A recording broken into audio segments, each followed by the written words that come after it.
வணக்கம் உறவுகளே, நான் உங்கள் ஸ்விஸ்மாலா. நான் நல்ல நிலைமை இருக்கிறேன். நீங்கள் எல்லாரும் அப்படி நீங்கள் எல்லாரும் நல்ல நிலைமை இருப்பீங்கன்னு சொல்லித்தான் நினைக்கிறேன். இன்றைக்கு பார்த்தீங்கன்னு சொன்னால் ஒரு சூப்பரான குறிஞ்சா பவுடர் போட்ட ஒரு புட்டு தான் செய்ய போகிறேன். அதுக்கு பார்த்தீங்கன்னு சொன்னால் வெள்ளை கோதுமை மா எடுத்திருக்கிறேன், மற்றது அரிசி மாவும் எடுத்திருக்கிறேன். இந்த 3 மாவையும் கலந்து ஒரு சூப்பரான புட்டு செய்ய போகிறேன். இந்த புட்டை எப்படி செய்கிறேன்னு சொல்லி வாங்கோ நாங்கள் காணொலிக்குள்ளே போய் பார்ப்போம்.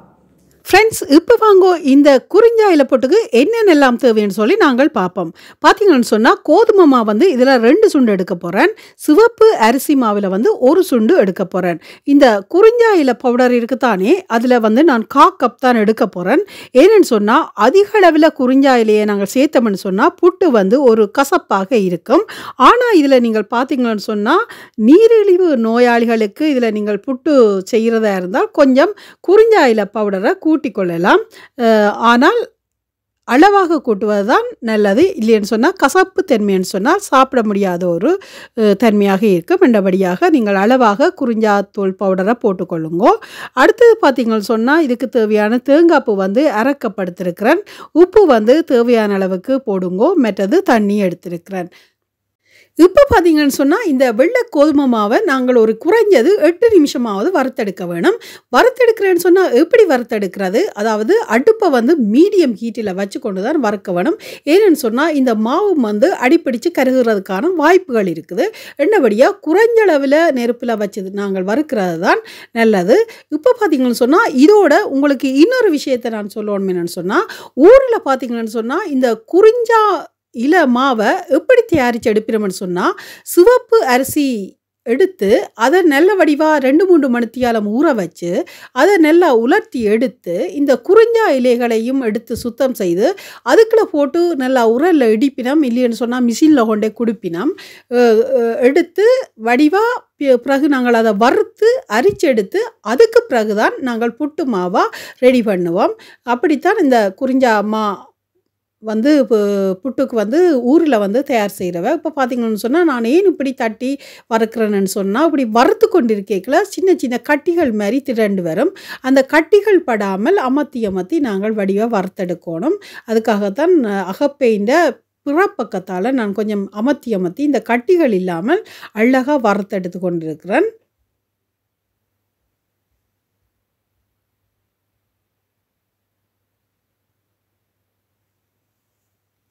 இப்போ பார்த்தீங்கன்னு சொன்னால் கொஞ்சம் வறுபட்டுட்டது. அந்த மாவை எடுத்து நாங்கள் மணந்து பார்க்கி ஒரு சூப்பரான வாசம் வரும். அந்த வாசம் வந்தாலே தெரியும் நல்லா பட்டுட்டுதுன்னு சொல்லி நான் அடுப்பை நிப்பாட்டிட்டு அந்த சூட்டிலேயே இந்த குறிஞ்சா இலை பவுடரையும் அதுக்குள்ளே போட்டு வறுக்கிறேன். ஆனால் நான் அடுப்பை நிப்பாட்டி போட்டு தான் போட்டிருக்கிறேன். ஏன்னு சொன்னால் மாவின் சூட்டில் இது கொஞ்சம் வறுபடட்டுமென்னு சொல்லி. ஏன்னு சொன்னால் இது வந்து பேக்கெட்டில் வந்த குறிஞ்சா பவுடர் ரெண்டபடியாக நான் கொஞ்சம் சூடாக்கி வறுத்தெடுக்கிறேன். அதே நேரத்தில் பார்த்தீங்கன்னு சொன்னால் இந்த அரிசி மாவும் வந்து பேக்கெட்டில் இருந்தான் வந்தது. ரெண்டபடியாக நான் அந்த மாவுக்குள்ளே போட்டு இந்த அரிசி மாவையும் சூடாக கொஞ்சம் வறுத்தெடுக்கிறேன்.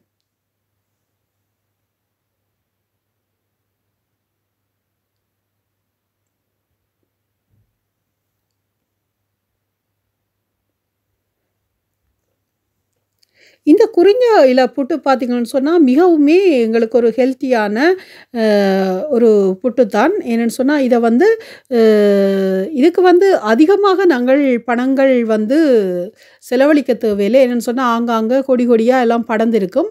நாங்கள் இப்போ அதை பிடுங்கி எடுத்து பாவிக்க வேண்டியது தான். அநேகமாக நடுத்தர வர்க்கத்தினருக்கு எல்லாம் இது ஒரு நல்ல ஹெல்த்தியான இலவசமாக கிடைக்கக்கூடிய ஒரு ஆரோக்கியமான ஒரு குறிஞ்சா இலை புட்டாக தான் இருக்கும். இப்போ பார்த்தீங்கன்னு சொன்னால் நான் இந்த மாக்களை வந்து குழைக்கிறதுக்காக ஒரு சட்டிக்குள்ள மாற்றிட்டேன். இப்போ இந்த உப்பு இருக்குத்தானே, உப்பை வந்து அந்த சுடுதண்ணிக்குள்ளேயே போட்டு நான் நல்ல வடிவாக கலந்தெடுக்க போகிறேன். அந்த சுடுதண்ணிக்க போட்டு இந்த அகப்பக்காம்பால் நல்ல வடிவாக துளாவி எடுத்து இந்த தண்ணியில் உப்பெல்லாம் நல்ல வடிவாக கலக்கி எடுத்திருக்கிறேன். இந்த கலக்கி எடுத்த தண்ணியை கொஞ்சம் கொஞ்சமாக அளவளவாக போட்டு நாங்கள் அகப்பக்காம்பின் அடிப்பக்கத்தால் கிளறி எடுக்க வேணும். ஏன்னு சொன்னால் சுடுநீர் கை வைக்கக்கூடாது. கை வச்சா சுட்டிடும். ரெண்டபடியாக முதல் நாங்கள் காம்பால் வடிவாக கிளறி எடுத்துட்டு தான் கையால் நல்லா அழகாக நாங்கள் பிணைஞ்சு எடுக்க வேணும் இந்த புட்டின் பதத்துக்கு. இப்போ பாருங்க, இப்படி தண்ணி ஊற்றி வடிவாக கிண்டி அகப்ப காம்பால் நாங்கள் கொஞ்சம் தண்ணியாக ஊற்றி குழைச்சி எடுக்க வேணும்.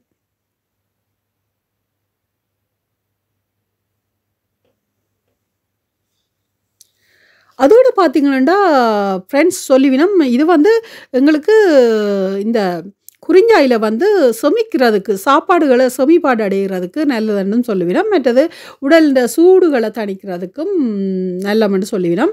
அதே நேரத்தில் பார்த்தீங்கன்னு சொன்னால் இருமல் அல்லது காய்ச்சல் வந்தால் இதை பாவிக்கிறதும் நல்லமென்று சொல்லுவினோம். அதோட பார்த்தீங்கன்னு சொன்னால் நான் ஏற்கனவே சொன்னேன் நீரிழிவுக்காரருக்கு எல்லாம் இது நல்லமென்று சொல்லி குறிப்பாக பார்த்தீங்கன்னு சொன்னால் இந்த மாதவிலக்கு அதாவது பெண்களுக்கு ஏற்படும் மாதவிலக்கு குறைபாடுகளை வந்து சரியான முறையில் சீராக்கிறதுக்கு நல்ல ஒரு இலையாத்தான் இதை பயன்படுத்துவினோம். மற்றது பார்த்திங்கன்னு சொன்னால் அந்த சுவாசம் மற்றது நுரையீரல் நோய்கள் எல்லாத்துக்குமே இது நல்ல ஒரு தரமான ஒரு புட்டாத்தான் இலையாத்தான் கணிக்கணும். அதே நேரத்தில் பார்த்திங்கன்னு சொன்னால் எங்களுடைய நரம்புகள் வந்து வலுவாக இருக்கிறதுக்கும் உடலை வந்து நல்ல குளிர்ச்சியாக வச்சிருக்கிறதுக்கும் அந்த பித்தம் என்று சொல்லுவினம் தானே அந்த பித்தத்தை நீக்கிறதுக்கும் இது நல்ல ஒரு சூப்பரான இலப்புட்டாத்தான் இதை பாவிக்கணும்.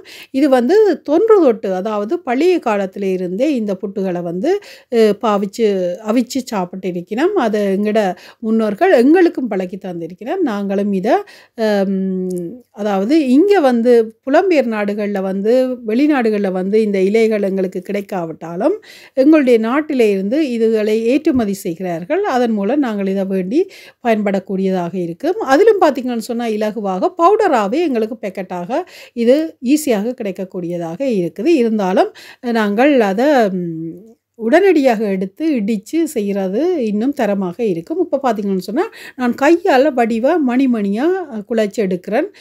பாருங்க நல்ல சூப்பராக வடிவாக வந்திருக்குது. இதை இனி நாங்கள் வடிவாக குத்தி எடுக்க வேணும். இப்படி ஒரு போனியை எடுத்து நீங்கள் வடிவாக அழகாக குத்தி எடுத்தீங்கன்னு சொன்னால் சின்ன சின்ன மணி உருண்டைகளாக அழகாக புட்டுன்ற பதத்துக்கு வந்துடும்.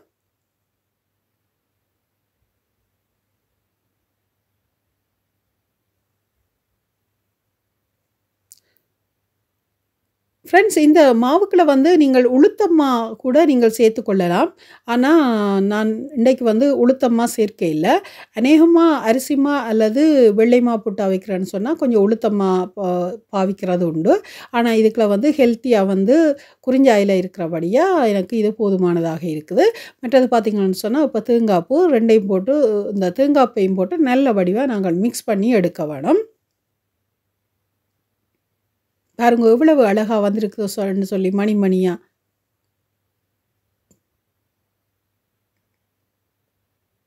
பாருங்க இப்போ சூப்பராக நல்ல வடிவாக அமைஞ்சிட்டு இப்போ இந்த தேங்காய் பூவை போட்டு திரும்ப ஒருக்கா நான் குத்தி எடுக்கிறேன். அப்போ தான் இந்த தேங்காய் பூவும் மாவும் சேர்ந்து நல்ல கலவையாக எங்களுக்கு கலந்து வரும். சுவையும் அதிகமாக இருக்கும். இப்போ ஃப்ரெண்ட்ஸ் பார்த்திங்கன்னு சொன்னால் நான் ரெண்டாக பிரித்து தான் இந்த மாவை குழைச்சிறேன். இப்போ ஒரு பகுதியை வந்து வடிவாக குழைச்சி எடுத்துட்டேன். இனி பார்த்திங்கன்னு சொன்னால் அடுத்த பகுதியை நான் குழைக்கிறதுக்கு ஆரம்பிக்க போகிறேன். இதே மாதிரி தான் நான் குழைச்சி அதையும் எடுக்க போகிறேன்.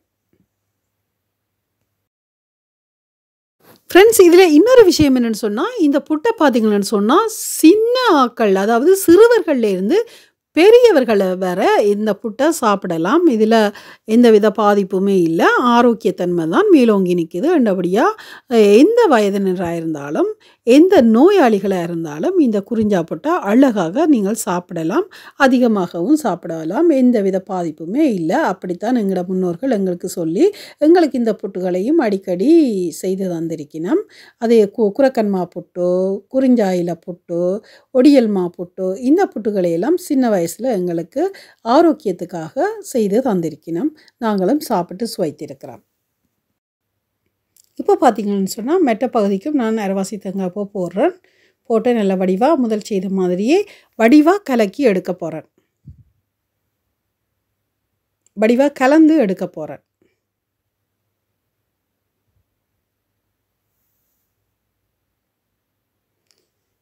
இப்போ பார்த்திங்கன்னு சொன்னால் எல்லாம் கலந்து நல்ல வடிவாக எடுத்தாச்சு. இப்போ இதையும் நான் குத்தி எடுக்க போகிறேன். குத்தி எடுத்து போட்டு எல்லாத்தையும் நல்ல வடிவாக ஒன்றிணைச்சு போட்டு இனி நாங்கள் சுடு தண்ணி வந்து அடுப்பில் வச்சு அந்த நீராவியில் தான் இந்த புட்டு அவிக்கிறது. அது உங்களுக்கு தெரியும் புட்டு எப்படி அவிக்கிறேன்னு சொல்லி. அதுக்கேற்ற மாதிரி நாங்கள் அந்த நீராவியில் வச்சு அவிக்கிறதுக்கு ஏற்ற மாதிரி நான் இப்போ பானையெல்லாம் ரெடி பண்ணிட்டேன். இனி நாங்கள் வச்சு அவிக்க வேண்டியதுதான் வேலை. இப்போ பார்த்திங்கன்னு சொன்னால் மாப்பதம் வந்து ரெடி ஆயிட்டுது. இப்படித்தான் இந்த புட்டுக்கு நாங்கள் இந்த வடிவாக கொத்தி எடுக்கிறன்றதை உங்களுக்கு நல்லா அழகாக காட்டியிருக்கிறேன். இப்போ பார்த்திங்கன்னு சொன்னால் எல்லாத்தையும் நான் ஒன்றாக சேர்த்துக்கொள்கிறேன்.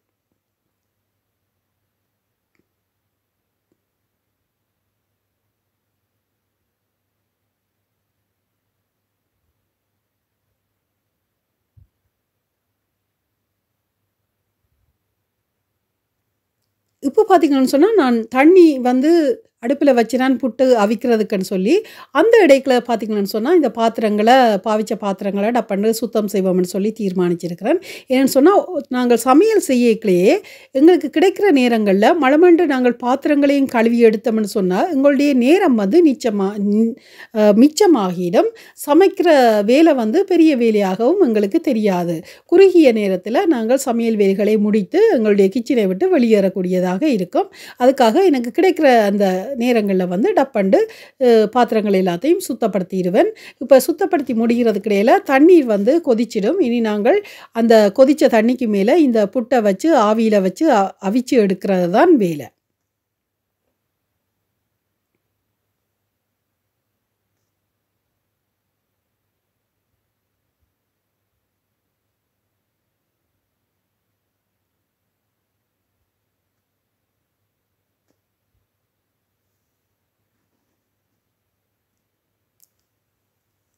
இப்போ பார்த்தீங்கன்னு சொன்னா, நான் அவிக்கிறதுக்கு மாவெல்லாம் வடிவா ரெடி பண்ணிட்டேன். நடுவில பார்த்தீங்கன்னு சொன்னா, ஒரு ஓட்டை ஒண்டு விடுறதுக்காக, அதாவது நடுவில கொஞ்சம் இடைவெளி பகுதி விட்டோம்ன்னு சொன்னா, ஆவி அதுக்குள்ளாலும் வந்து தண்ணீரினுடைய ஆவி அதுக்குள்ளாலும் வந்து எங்களுக்கு சீக்கிரமாக இந்த புட்டு அவிஞ்சிடும். கிட்டத்தட்ட உங்களுக்கு ஒரு 8 நிமிஷம் இந்த புட்ட அவிக்கிறதுக்கு எடுக்குதுன்னு சொன்னா, நீங்கள் ஒரு 7 அல்லது 6 நிமிஷத்திலேயே இத அவிச்சு முடிக்கக்கூடியதாக இருக்கும்.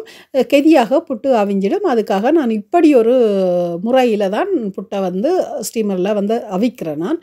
ரெண்டபடியா நான் இப்படி அவிச்சிருக்கிறத உங்களுக்கு காட்டியிருக்கிறேன். நீங்களும் ஒருக்கா முயற்சி செய்து பாருங்க. உங்களோட இந்த புட்ட வந்து கெதியா அவியறதுக்கு ஒரு வழிதான் இது.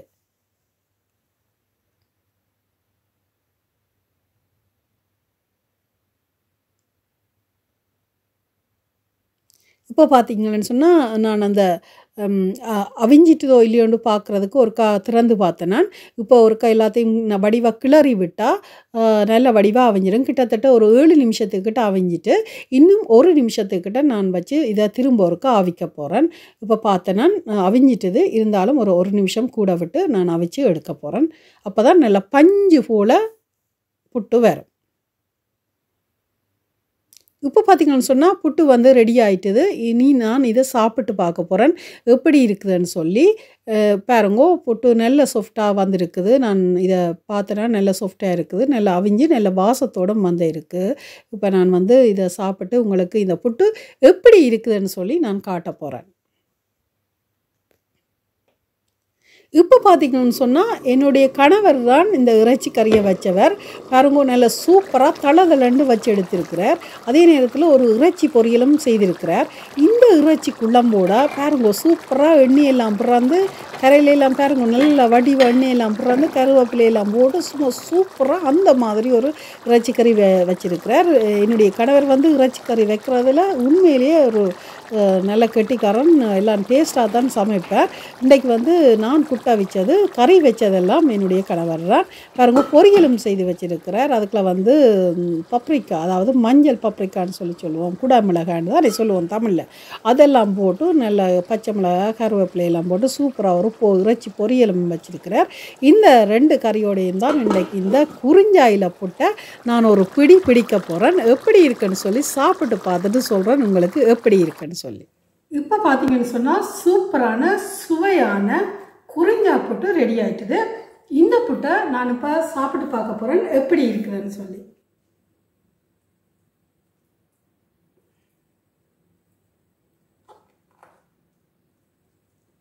இறைச்சி கறி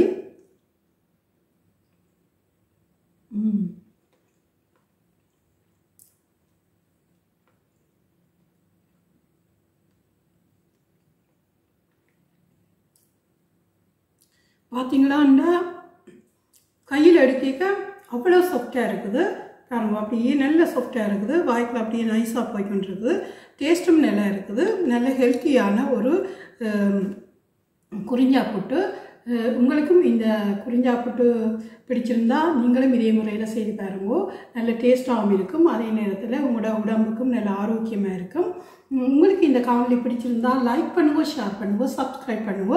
அப்படியே பக்கத்தில் இருக்க பெல் பட்டனை நீங்கள் அழுத்தினா தான் நான் போடுற காணொலி எல்லாம் உங்களுக்கு உடனுக்குடனடியாக வந்து சேரும். இதோட இந்த காணொலியை நான் முடிவுக்கு கொண்டு வர போகிறேன். நன்றி, வணக்கம்.